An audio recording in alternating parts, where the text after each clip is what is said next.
Hello दोस्तों, मैं sub inspector of police in CBI. Welcome to my channel. I am Sher. आज हम बात करेंगे सीबीआई एसआई की वर्क प्रोफाइल की। कई बार मैं जब कमेंट्स पढ़ता हूं तो मैं देखता हूं कि कई बार लोग मुझसे ये भी पूछ लेते हैं कि सर ये जो सीबीआई की इन्वेस्टिगेशन है, ये सीआईडी जो हम नाटक देखते हैं उस जैसी है या कुछ अलग होता है। तो इसके लिए मैं आप लोगों को एक छोटा सा उदाहरण देता हूँ ताकि आप लोगों को थोड़ा सा आइडिया लगे कि क्या डिफरेंस होते हैं रियल लाइफ इन्वेस्टिगेशन के और जो सीआईडी में या टीवी पे हम देखते हैं वो वाली इन्वेस्टिगेशन के। तो अगर सीआईडी की बात करें तो सीआईडी में सबसे पहले जो इमेज आती है वो आती है दया की, दया दरवाज़ा तोड़ दो। तो मैंने कितने दरवाजे तोड़े हैं? तो आंसर है एक भी नहीं। और क्या आप दरवाजे तोड़ देते हैं ऐसी सीबीआई में? तो ये जो चीज़ है ये आप ये समझिए कि मान लीजिए मैं आप लोगों के यहाँ आता हूँ और सर्च करता हूँ और आप लोग गए हुए हैं सब्जी लेने। तो मैं पीछे से आता हूँ, मैं देखता हूँ दरवाज़ा बंद है, दरवाज़ा तोड़ दो। टीवी पे तो यही देखा है, दरवाज़ा तोड़ के अंदर मैं भी अपने जो उसमें आपके सारे सामान वगैरह भी तोड़ देता हूँ और जो मिला मिला, नहीं मिला ना मिला।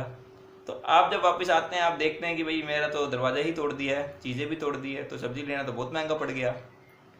तो ऐसा नहीं होता है एक्चुअल में, क्योंकि ये एक वे नहीं है। आपको सर्च वारंट दिया गया है सर्च करने के लिए, दरवाजे या किसी की चीज़ तोड़ने के लिए नहीं दिया गया। और अगर सीबीआई की इतनी रिस्पेक्ट करते हैं लोग, इतनी ज़्यादा ट्रस्ट करते हैं लोग, तो इसीलिए क्योंकि सीबीआई जो है कानून के दायरे में रह के जो सही काम है वही करती है। तो अगर ऐसा है कि आप 10 मिनट में आने वाले हैं, मुझे पता है कि आप आने ही वाले हैं, तो मैं अगर वहाँ पर आऊँगा तो मैं वेट कर लूँगा। और ऐसा ही सही वे होता है, कोई भी एक सीबीआई ऑफिसर यही चूज़ करेगा। इसके अलावा मान लीजिए पता लगे कि आप तो अब आने ही वाले नहीं हैं, आप तो दूसरे शहर गए हुए हैं और आपके यहाँ जो है सर्च करनी बहुत ज़रूरी है, तो ऐसे समय में हम 2 दिन तो वेट नहीं करेंगे आपके आने की। तो उस समय एक पर्टिकुलर तरीका होता है, दरवाज़ा अगर तोड़ना पड़ भी जाता है तो एक कानून के दायरे में रह के वो सब कुछ किया जाता है कि कैसे किया जाए, किसकी प्रेजेंस में किया जाए। और इसकी सबसे अच्छी बात यह है कि सब कुछ जो है पेपर वर्क होता है। ऐसा नहीं है कि आप गए और तोड़ा और जो भी आपको आंसू उठा लाए। जो भी वहाँ पर किया जाता है प्रोसीडिंग वगैरह वो बनाई जाती है। वहाँ जाके जो भी सर्च किया जाता है उसकी भी प्रोसीडिंग बनाई जाती है कि आपने ये सामान लिया। ऐसा नहीं कि वहाँ से उठा के सामान हम ले चले। फिर तो कोई भी आपके यहाँ आएगा और आपका मोबाइल उठा के लेके चला जाएगा, आप कहते रहना मेरा मोबाइल चोरी हो गया। तो ऐसा नहीं होता है। तो वो जो टीवी पर दिखाते हैं वहाँ कभी आपको ये नहीं दिखाया जाएगा कि दया ने साइन करे, साइन करके वो बोला अच्छा जी अब तो मैं दरवाज़ा तोड़ लेता हूँ। तो ऐसा नहीं कभी आपने देखा होगा। तो वो जो है वो वाली इन्वेस्टिगेशन एक बार आप छोड़ दीजिए, वो जो है टीवी पर अच्छी लगती है, वो जो सही तरीका है नहीं। अगर आपके साथ भी वैसी इन्वेस्टिगेशन हो जाए तो आपको भी समझ में आएगा यार ये तो मेरे साथ बहुत ज़्यादा गलत हो गया, ऐसा नहीं होना चाहिए, ये कानून से बाहर है। तो अब बात कर लेते हैं वर्किंग नेचर की। जो रियल इन्वेस्टिगेशन होती है वो क्या होती है, इन्वेस्टिगेशन ऑफिसर कैसे करता है, सब इंस्पेक्टर क्या इन्वेस्टिगेशन कर सकता है, इस बारे में भी हम बात करेंगे। तो स्टार्ट करते हैं कि मान लीजिए आपने एसएससी सीजीएल का एग्जाम क्लियर कर लिया है और आपको सीबीआई मिल गई है, बधाई हो। तो उसके ऊपर मैं एक बाद में वीडियो बना दूंगा कि मेडिकल में क्या क्या देखा जाता है। इसके बाद आपकी एकेडमी की ट्रेनिंग आती है, उसके ऊपर मैं ऑलरेडी 2 वीडियो डाल चुका हूँ कि कैसी कैसी ट्रेनिंग है, रियल क्लिप्स भी डाली है मैंने, वो आप देख सकते हैं मेरे अपलोड्स में। ऐसा एक्चुअल में करता क्या है।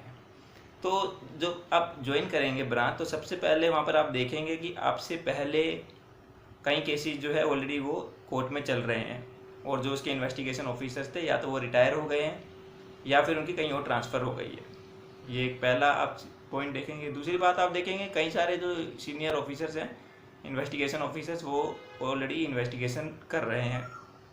दूसरा पॉइंट। तीसरा पॉइंट आप देखेंगे नए नए केस दर्ज हो रहे हैं किसी ब्रांच में। तो अगर पहले पॉइंट की बात करें कि जो ऑलरेडी कोर्ट में चल रहे हैं केसेस, उनके इन्वेस्टिगेशन ऑफिसर्स तो यहाँ पर है नहीं आपकी ब्रांच में, तो वो जो केसेस हैं वो आपको मिल जाते हैं। आप उस केस को आगे लेके जाएंगे जिस केस को आपने इन्वेस्टिगेट नहीं किया था। पर्टिकुलर काउंट तो है नहीं, आपको 10, 30, 40, 80 इतने भी मिल सकते हैं।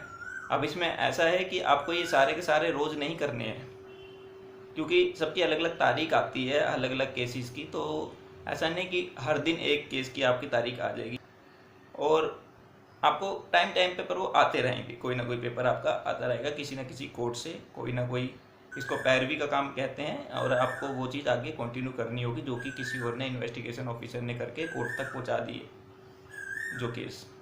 इसके बाद जो दूसरा वाला मैंने आपको पार्ट बताया था कि जिसमें आप देखते हैं कि कोई दूसरा ऑफिसर ऑलरेडी इन्वेस्टिगेट कर रहा है, इसमें आप जो हैं उसको असिस्ट कर रहे होंगे। आपको कंपिटेंट अथॉरिटी जो होगी आपकी एसपी-डीआईजी, वो आपको कहेंगे कि आप आज से इस ऑफिसर के साथ अटैच हैं, आप इनकी मदद करेंगे। उसमें आपको क्या हो सकता है, उसमें जो डॉक्यूमेंट्स आते हैं, बंडल्स आते हैं कई सारे, उनको अरेंज करना हो सकता है। उसमें आपको टाइपिंग में मदद करनी हो सकती है। उसमें आपको डॉक्यूमेंट्स को समझ के उसकी स्क्रूटनी करनी हो सकती है, इस डॉक्यूमेंट से ये प्रूव हो रहा है। उसमें आप रिपोर्ट बनाने में हेल्प कर सकते हैं इन्वेस्टिगेशन ऑफिसर्स की। इन्वेस्टिगेशन ऑफिसर जो हैं वो इंस्पेक्टर भी हो सकते हैं, डीएसपी भी और एएसपी भी। तो ये हो गया पार्ट 2, जिसमें आप जो है अटैच हो जाते हैं किसी इन्वेस्टिगेशन ऑफिसर से। कि इसके बाद अगला पॉइंट कि नया केस दर्ज हो जाता है। तो नया केस दर्ज हो जाता है तो आपको केस मिल सकता है और नहीं भी। तो ये ब्रांच टू ब्रांच डिफ़र करता है। कई मेरे बैचमेट ऐसे भी हैं जिनको 2 साल से ऊपर हो चुका है और वो अभी भी अटैच हैं और उन्होंने अभी इंडिपेंडेंट इन्वेस्टिगेशन नहीं करी है, और ऐसा मेट्रो सिटीज़ में भी देखा है मैंने। और अगर मैं अपनी बात करूं तो मुझे स्टार्टिंग में ही केस दे दिया गया था। जब मैंने ज्वाइन किया था कुछ महीनों बाद ही मुझे केस मिल गया था। मेरे को कभी अटैचमेंट वाला काम नहीं दिया गया, मैंने कभी किसी को असिस्ट नहीं किया सच। तो ये जो है ये आपकी ब्रांच पे डिपेंड करेगा, आपके सीनियर्स पे डिपेंड करेगा कि वो आपको केस देना चाह रहे हैं या नहीं।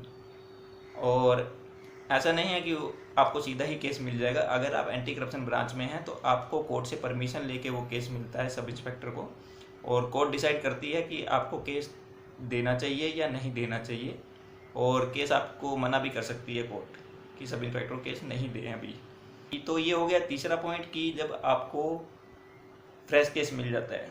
तो 3 सिनेरियो आपको मैंने बता दिए हैं। अच्छा, ये जो पहला वाला मैंने बताया था तो हर सिचुएशन में आपको हो ही जाएगा कि तो अगर आप फ्रेश केस भी कर रहे हैं या आप अटैच भी हैं। कई बार क्या होता है, कोर्ट जो है बुलाती है किसी को, वो आते नहीं है, तो कोर्ट जो है सीबीआई को बोल देगी कि आपके केस में ये जो है ये नहीं आ रहा है, तो आप इसको पकड़ के लेके आइए। तो उसमें आप नॉन बेलेबल वारंट को एग्जीक्यूट करते हैं और आपको हो सकता है दूसरे शहर में जाके भी उसको लेके आना हो। और ये तो हो गया आपका टूर इसमें। और इसके अलावा आप अपने केस में भी टूर आपके आ जाते हैं, अलग अलग जगह पे आपको जाना पड़ सकता है, और आपकी इन्वेस्टिगेशन में आपको ही सब कुछ खुद करना है। तो ये हो गया इंडिपेंडेंट इन्वेस्टिगेशन का। जब आप अटैच होते हैं मान लीजिए किसी के साथ, तो आपको काम सीखने को मिल जाता है। उसमें शायद आपको लेकिन ये फील हो सकता है कि मैं अपने हिसाब से आना जाना चाहता हूँ टाइमिंग पर। अगर आप जिसके अटैच है वो कहेंगे कल सुबह जल्दी आ जाना या शाम को लेट तक बैठेंगे, तो आपको उनके हिसाब से ही एडजस्ट करना होगा। और अगर आप इंडिपेंडेंट इन्वेस्टिगेशन ऑफिसर है तो आपको ये अपने आप एडजस्ट कर सकते हैं। लेकिन आपको स्टार्टिंग में ही केस दे दिया है तो आप पे प्रेशर हो सकता है। जैसे मुझे जब उस टाइम दे दिया गया था तो मुझे अचानक ये नया सा लगा था, क्योंकि मैं किसी का अटैच तो पहले था नहीं। तो स्टार्टिंग में थोड़ी दिक्कत हो सकती है आपको, लेकिन वो मैंने सक्सेसफुली केस किया था और उसके बाद मुझे और भी मिले। तो ये आपका इसमें भी जैसे मैंने कहा दोनों ही पॉइंट है। आपको स्टार्टिंग में जो है शायद प्रेशर फील हो, उसके बाद आप जो है इन द लॉन्ग रन आपको इस चीज़ का फ़ायदा हो जाएगा कि आपको जल्दी ही वो केस करने का तरीका आ जाएगा कि कैसे इन्वेस्टिगेशन करी जाती है, जो कि आपको पूरी लाइफ टाइम करनी ही है एएसपी तक, जब तक आप बनेंगे। एक चीज़ होती है एक्यूज ड्यूटी, जो आपकी कभी भी लग सकती है। एक्यूज ड्यूटी में क्या होता है, मान लीजिए किसी को अरेस्ट करके लेके आए हैं, उसको 24 घंटे में कोर्ट में प्रोड्यूस करना है। उससे पहले हो सकता है एक रात उसको आपके ऑफिस में रखा जाए, तो उस टाइम वो आपके अंडर होगा वो सब कुछ। अब वो आपकी जिम्मेदारी है कि एक्यूज जो है वहाँ से भागे ना, या उसका सही टाइम पे खाना पीना हो जाए, या जो भी चीज़ें हैं वो आपकी जिम्मेदारी है। अगर उस टाइम उसको कुछ होता है तो उसके रिस्पॉन्सिबल आप होंगे, तो आपको उस चीज़ का ख्याल रखना होगा। इसके अलावा आपको कभी भी सीक्रेट एड्रेस वेरिफिकेशन के लिए भेजा जा सकता है कि कहीं पर कोई एड्रेस है, वो आप जाके देखिए कि वो है या नहीं है, उसकी वेरिफिकेशन कीजिए। या ऐसी कोई और वेरिफिकेशन रिलेटेड आपको कहीं भेजा जा सकता है जब आप सब इंस्पेक्टर हैं, चाहे वो आपका केस हो या ना हो।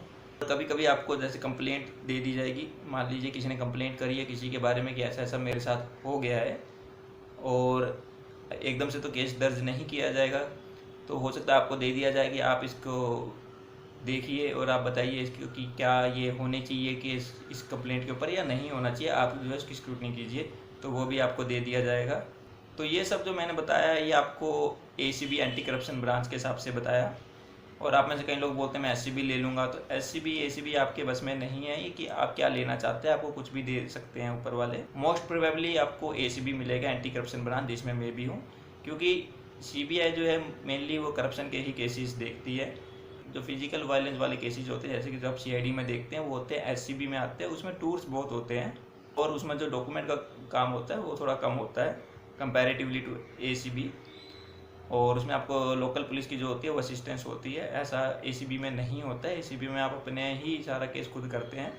तो ये जो सारी चीज़ें मैंने आपको बताई है, पर्सनल एक्सपीरियंस जो मैंने खुद किए हैं काम, उस बेस पे आपको बताया है, और कुछ मैंने अपने बैचमेट्स को जो देखा है उस हिसाब से भी आपको बताया है। और ये ब्रांच टू ब्रांच आपको थोड़ा सा फ़र्क दिखाई देगा, कहीं काम ज़्यादा हो सकता है, कहीं काम कम हो सकता है, पर काम होगा यही सब कुछ। तो ये है सीबीआई सब इंस्पेक्टर की वर्क प्रोफाइल। वीडियो अच्छी लगी तो लाइक कर दीजिए, और ऐसे ही और वीडियोस के लिए सब्सक्राइब कर दीजिए। और अगर आपको अभी भी कोई कन्फ्यूज़न है तो आप मुझसे कमेंट में पूछ सकते हैं। तो अभी के लिए इतना ही। All the best for your future. जय हिंद।